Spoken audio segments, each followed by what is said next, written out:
if you ask people about what part of psychology do they think is hard, and you say, well, what about thinking and emotions?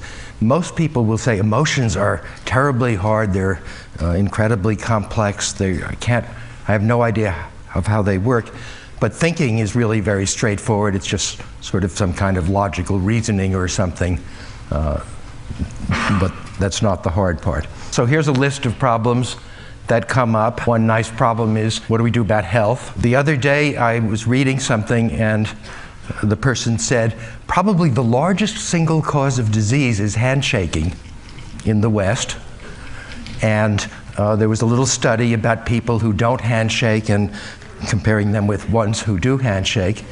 And I haven't the foggiest idea of where you find the ones that don't handshake, because they must be hiding. And the people who avoid that have 30% less infectious disease or something. Or maybe it was 31.25%. So if you really want to solve the problem of epidemics and so forth, let's start with that. And since I got that idea, I've had to shake hundreds of hands, and I think the only way to avoid it is to have some horrible visible disease, and then you don't have to explain. Education. How do we improve education? Well, the single best way is to get them to understand that what they're being told is a whole lot of nonsense. And then, of course, you have to do something about how to moderate that so that anybody so that they'll listen to you.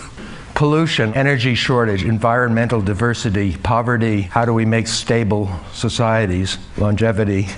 Okay, there are lots of problems to worry about. Anyway, the question I think people should talk about, and it's absolutely taboo, is how many people should there be?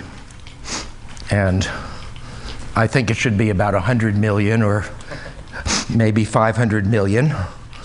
And then notice that that a great many of these problems disappear. If you had 100 million people properly spread out, then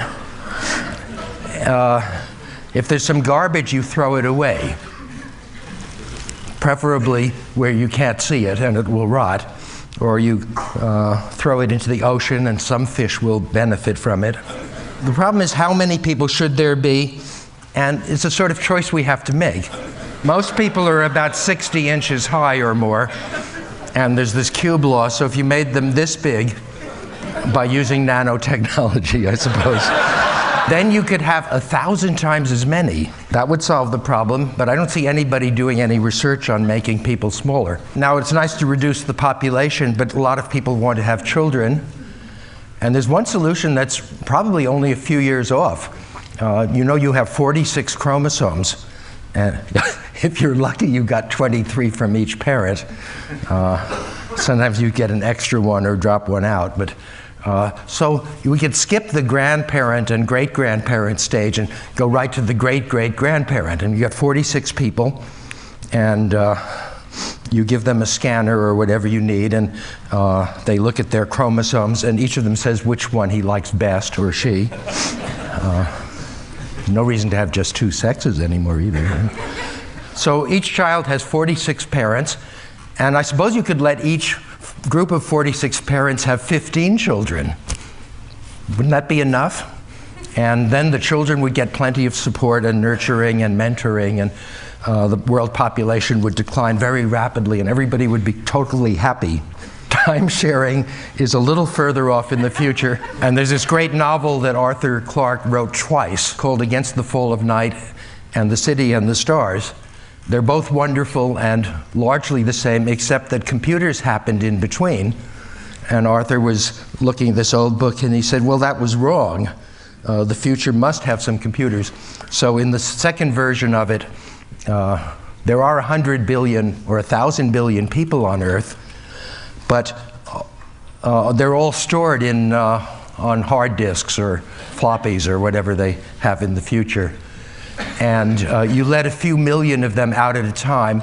A person comes out, they live for 1,000 years doing whatever they do. And then when it's time to go back for 1 billion years, or million, I forget, numbers don't matter, but there really aren't very many people on Earth at a time. And you get to think about yourself and your memories, and before you go back into suspension, you edit your memories and you change your personality and so forth. The plot of the book is that there's not enough diversity, so that the people who designed the city make sure that every now and then an entirely new person is created. And in the novel, a particular one named Alvin is created, and he says maybe this isn't the best way and wrecks the whole system. But I don't think the solutions that I've proposed are good enough or smart enough. I think the big problem is that we're not smart enough to understand which of the problems we're facing are good enough. Therefore, we have to build super intelligent machines like HAL. As you remember, at some point in the book for 2001, HAL realizes that the universe is too big and grand and profound for those really stupid astronauts. If you contrast HAL's behavior with the triviality of the people on the spaceship, you can see what's written between the lines. Well, what are we going to do about that? We could get smarter. I think that we're pretty smart as compared to chimpanzees, but we're not smart enough to deal with the colossal problems that we face, either in abstract mathematics or in figuring out economies or balancing the world around. So one thing we can do is live longer. And nobody knows how hard that is, but we'll probably find out in a few years. See, there's two forks in the road. We know that people live twice as long as chimpanzees almost. And nobody lives more than 120 years for reasons that aren't very well understood. But lots of people now live to 90 or 100 unless they shake hands too much or something like that. And so maybe if we live 200 years, we could accumulate enough skills and knowledge to solve some problems. So that's one way of going about it. And as I said, we don't know how hard that is. It might be, after all, most other mammals live half as long as the chimpanzee. So we're sort of 3.5 or 4 times, have 4 times the longevity of most mammals. And in the case of the primates, we have almost the same genes. We only differ from chimpanzees in the present state of knowledge, which is absolute hogwash, maybe by just a few hundred genes. What I think is that the gene counters don't know what they're doing yet, and whatever you do, don't read anything about genetics that's published within your lifetime or something. The stuff has a very short half-life. Same with brain science. And so it might be that if we just fix 4 or 5 genes, we can live 200 years. Or it might be that it's just 30 or 40, and I doubt that it's several hundred. So this is something that people will be discussing, and lots of ethicists. You know, an ethicist is somebody who sees something wrong with whatever you have in mind. It's very hard to find an ethicist who considers any change worth making, because he says, what about the consequences? And of course, we're not responsible for the consequences of what we're doing now, are we? Like all this complaint about clones, and yet 2 random people will mate and have this child, and both of them have some pretty rotten genes, and the child is likely to come out to be average, which by chimpanzee standards is very good indeed. But if we do have longevity, then we'll have to face the population growth problem anyway, because if people live 200 or 1,000 years, then we can't let them have a child more than about once every 200 or 1,000 years. And so there won't be any workforce.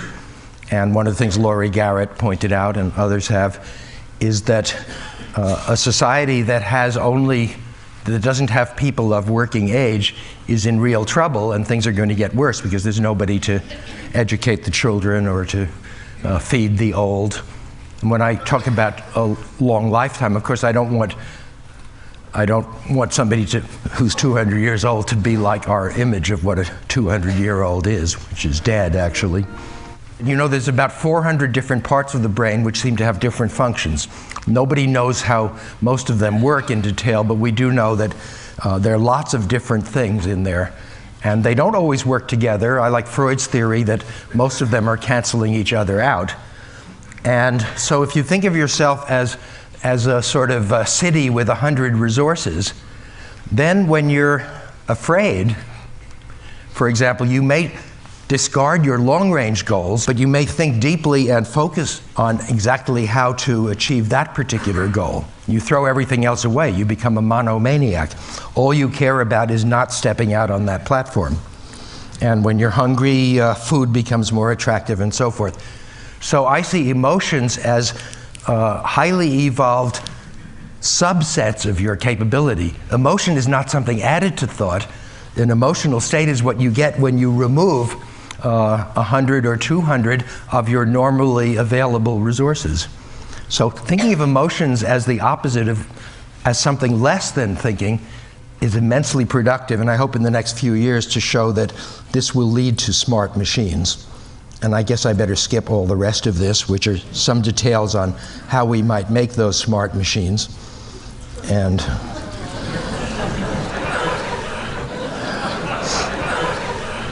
the main idea is, in fact, that the core of a really smart machine is one that recognizes that a certain kind of problem is facing you.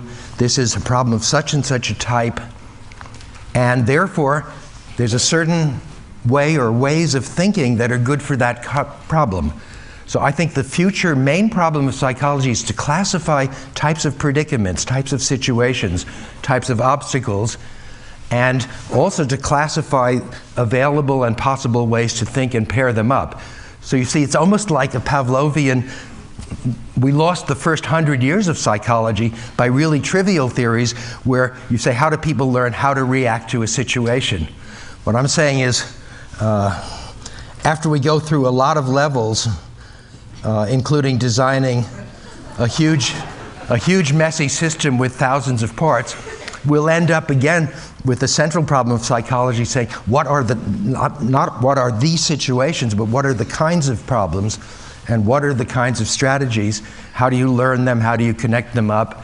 How does a really creative person invent a new way of thinking out of the available resources, and so forth? So I think in the next 20 years, if we can get rid of all of the traditional approaches to artificial intelligence, like neural nets and genetic algorithms and rule-based systems, and just turn our sights a little bit higher to say, can we make a system that can use all those things for the right kind of problem? Some problems are good for neural nets. We know that others, neural nets are hopeless on them. Genetic algorithms are great for certain things. I suspect I know what they're bad at, and I won't tell you. Thank you.